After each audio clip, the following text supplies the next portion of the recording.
Hello friends, मैं अमित वर्मा और आप देख रहे हैं टॉपिक वाइज स्टडी। और आज हम पढ़ेंगे क्लास 10th के चैप्टर 1 का पार्ट 3, जिसमें हम डिस्कस करेंगे टाइप्स ऑफ रिएक्शन के बारे में। तो चलिए इस वीडियो को शुरू करते हैं। उससे पहले अगर आप इस चैनल में नए हैं तो इस चैनल को सब्सक्राइब करें और बेल आइकन पे प्रेस ज़रूर करें, जिससे कि आपको इस चैनल से रिलेटेड लेटेस्ट नोटिफिकेशन मिलती रहे। Types of reaction. फ्रेंड्स, हमारा सबसे पहला टाइप कौन सा है? Combination reaction. ये क्या होता है? एक ऐसा रिएक्शन होता है जिसमें दो या दो से ज्यादा रिएक्टेंट्स मिलके क्या बनाते हैं? एक प्रोडक्ट बनाते हैं, दो या दो से ज्यादा रिएक्टेंट्स मिलके। ठीक है, जैसे कि एग्जांपल से आप लोग देख सकते हैं। ये वाले एग्जांपल में देखो, कार्बन है, सॉलिड कार्बन प्लस ऑक्सीजन, क्या? गैस। ये दोनों मिलके बनाए एक प्रोडक्ट कौन सा है? CO2, जिसको हम बोलते हैं कार्बन डाइऑक्साइड। तो यहाँ पे दो चीज था, एक कार्बन था, एक ऑक्सीजन था, दोनों मिलके क्या बनाए? Carbon dioxide.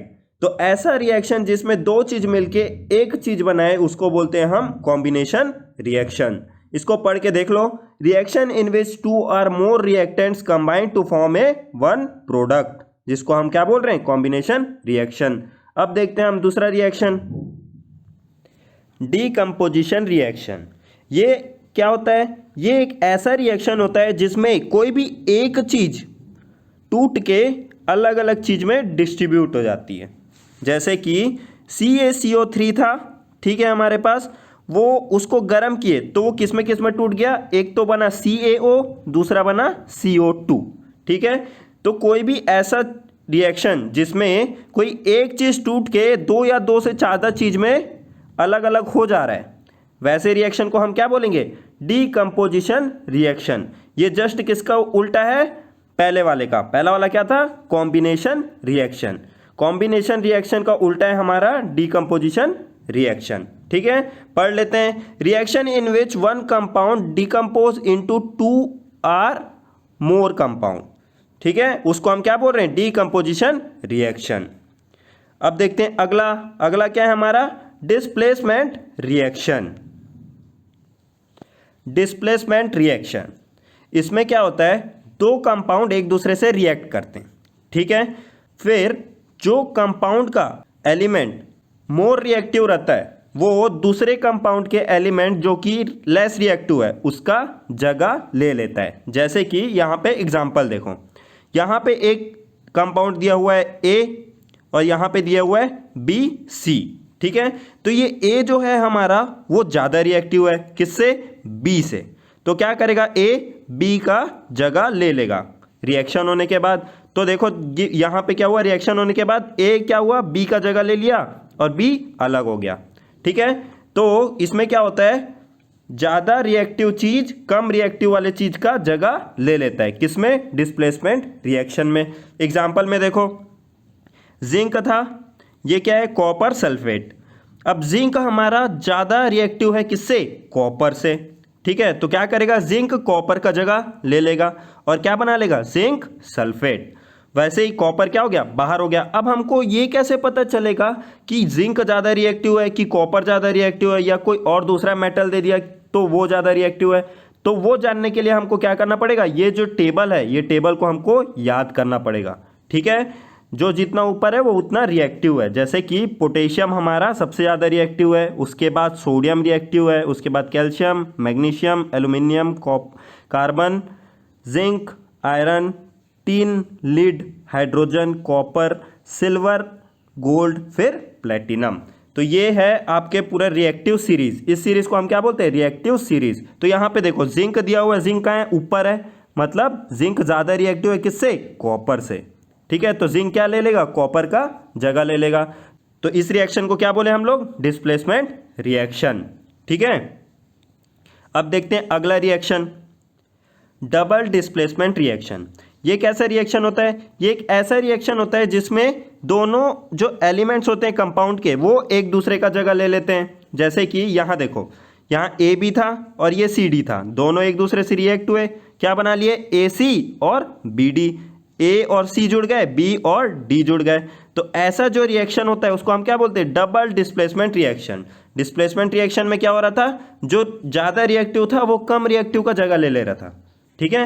पर डबल डिस्प्लेसमेंट में क्या हुआ, दोनों एक दूसरे का जगह ले रहे ले, जैसे B का जगह ले लिया C और C का जगह ले लिया B, ठीक है।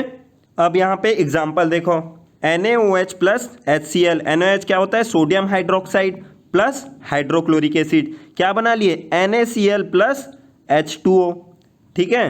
क्या हुआ, यहाँ पे जो OH है उसका जगह कौन ले लिया, क्लोरीन Cl, देखो यहाँ पे Cl यहाँ चले गया, OH यहाँ चले गया, तो क्या बन गया यहाँ पे NaCl प्लस H2O। तो क्या हुए इसमें, ये दोनों एक दूसरे का जगह ले लिए, एक दूसरे का जगह लेने वाले रिएक्शन को हम क्या बोल दे रहे हैं, डबल डिस्प्लेसमेंट रिएक्शन। और डिस्प्लेसमेंट रिएक्शन किसको बोल रहे हैं, जिसमें ज़्यादा रिएक्टिव कम रिएक्टिव का जगह ले लें, ठीक है। अब देखते हैं हम अगला रिएक्शन। अब देखो आप लोग को यहाँ पे दो रिएक्शन दिख रहे होंगे, पहला रिएक्शन है प्रिसिपिटेशन रिएक्शन और दूसरा है न्यूट्रलाइजेशन रिएक्शन। ये जो दोनों रिएक्शन है दोनों डबल डिस्प्लेसमेंट रिएक्शन के टाइप्स हैं, ठीक है। पहला प्रिसिपिटेशन रिएक्शन, दूसरा न्यूट्रलाइजेशन रिएक्शन। अब दोनों में अंतर क्या है, प्रिसिपिटाइजेशन रिएक्शन में क्या होता है, रिएक्शन तो डबल डिस्प्लेसमेंट वाला ही होता है, एक का जगह दूसरा ले लेगा। जैसे यहाँ पे देखो, ये इक्वेशन में देखो क्या हुआ, NO3 जो है NO3 वो किसका जगह ले लिया, Cl का, और Cl किसका जगह ले लिया, NO3 का। देखो यहाँ पे AgCl3Cl हो गया यहाँ पे, और यहाँ पे क्या हो गया NaNO3, दोनों रिएक्ट होके, तो ये क्या हो गया हमारा डबल डिस्प्लेसमेंट रिएक्शन। तो हम इसको प्रिसिपिटेशन रिएक्शन क्यों बोल रहे हैं, हम लोग इसको प्रिसिपिटेशन रिएक्शन इसलिए बोल रहे हैं क्योंकि जब ये रिएक्ट हुआ तो देखो AQ का मतलब क्या होता है, एक्वस सॉल्यूशन, मतलब लिक्विड फॉर्म में, ये भी लिक्विड फॉर्म में, पर ये जब रिएक्ट हुए दोनों तो एक ऐसा चीज बना है जो किसमें आ गया, सॉलिड फॉर्म में, ठीक है। तो जब भी हम रिएक्शन करेंगे और हमको लास्ट में कोई सॉलिड पार्ट मिलेगा, किसमें, किसी एक्वस सॉल्यूशन के साथ, तो उस रिएक्शन को हम क्या बोलते हैं, प्रिसिपिटेशन रिएक्शन। जब भी कोई दो चीज को रिएक्शन करेंगे और हमको सॉलिड मिल जाए नीचे तरफ में जमा हुआ, ठीक है, तो उसको हम क्या बोलते हैं, प्रिसिपिटेशन रिएक्शन। दो एक्वस सॉल्यूशन को एक दूसरे से रिएक्ट किए, क्या मिला हमको, सॉलिड प्लस एक्वस सॉल्यूशन, ठीक है। तो ऐसे रिएक्शन को हम क्या बोले, प्रिसिपिटेशन रिएक्शन। अब अगला देखते हैं न्यूट्रलाइजेशन रिएक्शन किसको बोलते हैं। न्यूट्रलाइजेशन रिएक्शन वो होता है जिसमें एक जो हमारा एक्वस सॉल्यूशन होता है वो एसिड होता है और एक जो होता है वो हमारा बेस होता है। जब एसिड और बेस एक दूसरे से रिएक्ट करते हैं तो क्या बना लेते हैं, सॉल्ट, ठीक है। तो इस इक्वेशन में देखो एसिड कौन सा है, HCl जो हमारा है वो एसिड है, नाम में ही एसिड दिख रहा है, और NaOH जो है हमारा क्या है, बेस है। तो जब एसिड और बेस एक दूसरे से मिले तो क्या बना लिए, सॉल्ट। NaCl हमारा क्या होता है, सॉल्ट, जिसको हम लोग और क्या बोलते हैं, टेबल सॉल्ट भी इसी को बोलते हैं, ठीक है। और क्या, वाटर, ठीक।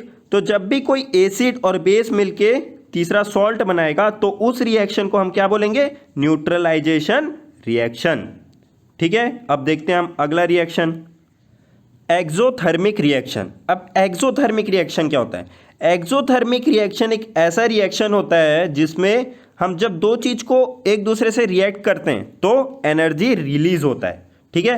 एक्सो मतलब एनर्जी रिलीज होना, ऐसा रिएक्शन जिसमें एनर्जी रिलीज होगा उसको क्या बोलेंगे हम लोग, एक्सोथर्मिक रिएक्शन, ठीक है। जैसे कि यहाँ पे ये इक्वेशन देखो, CaO जिसको हम बोलते हैं क्विक लाइम, चूना, जो घर में आप लोग जब पुताई करते होंगे तो चूना लाते हैं, ठीक है। चूने में जब वाटर मिलाते हैं तो देखना वो गर्म हो जाता है, गर्म होता है और बुलबुले निकलने लग जाते हैं, तो वो क्या कर रहा है, एक तरीके से एनर्जी रिलीज कर रहा है, ठीक है। तो जो ये CaO है उसको हम H2O से रिएक्ट करते हैं तो क्या बना लेता है वो, CaOH2, जिसको हम क्या बोलते हैं, कैल्शियम हाइड्रोक्साइड। उसका केमिकल नेम क्या है, स्लैग्ड लाइम, ठीक है।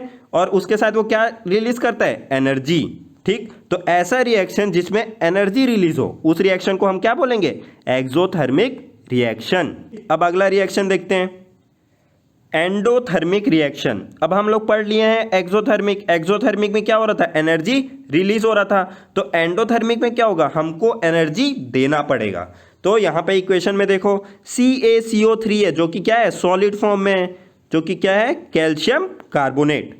उसको हम लोग क्या दिए, हीट, हीट क्या है, एक फॉर्म है एनर्जी का, तो इसको हम हीट दिए तो ये किस में कन्वर्ट हो गया, पहला तो ये बना कैल्शियम ऑक्साइड, CaO जो कि क्या है सॉलिड, और दूसरा बना कार्बन डाइऑक्साइड जो कि क्या है गैस। तो ऐसा रिएक्शन जिसमें हमको एनर्जी देना पड़े कोई रिएक्शन को करने के लिए, तो उस रिएक्शन को हम क्या बोलेंगे, एंडोथर्मिक रिएक्शन।